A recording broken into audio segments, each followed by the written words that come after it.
Before you read week 16, let's take a look at what we're going to be encountering. We're going to look at Philemon and then 1st and 2nd Timothy. So if you remember from last week's readings, Paul was in prison in Rome, and he wrote this letter. He sends 3 letters as from over here in Rome. He sends 3 letters down this way, and in some of those letters, it turns out he writes to Ephesus and Colossae. And in Colossae, that's where Philemon lived. And so one of the letters he sent was one of the shortest letters in the Bible, one of the shortest books in the Bible, Philemon. And Philemon was written by Paul to tell Philemon to accept Onesimus back. And we see that in the short letter. He says, I appeal to you for my son Onesimus, who became my son while I was in chains. So Paul met him while he was in prison in Rome. And he says in verse 11, sort of playing off of Onesimus' name, which means useful, he says, formerly he was useless to you, but now he's become useful both to you and to me. And so read this very touching short letter where Paul is actually trying to reconcile the two, Onesimus and Philemon. So that was a great letter. And just in general, I want you to understand that these are actually pastoral letters.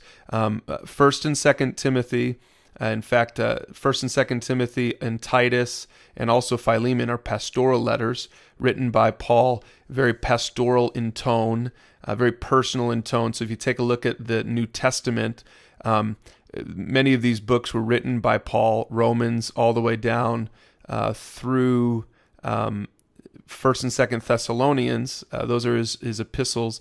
But then 1st and 2nd Timothy, Titus, and Philemon, these 4 are called the pastoral letters because he's writing to Timothy now, and Timothy is this sort of prodigy of Paul's, and Paul is giving Timothy instruction on how to lead the church because Paul knows that his time is short. He's in prison, and Paul is shortly going to be martyred for his faith. He's going to shortly die for his faith.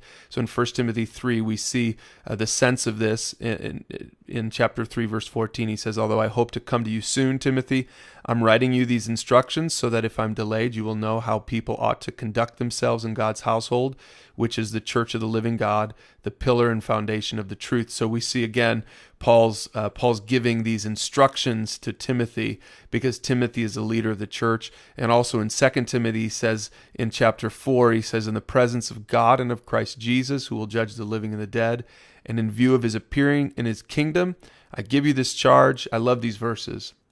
He says, preach the word, be prepared in season and out of season, correct, rebuke, and encourage with great patience and careful instruction.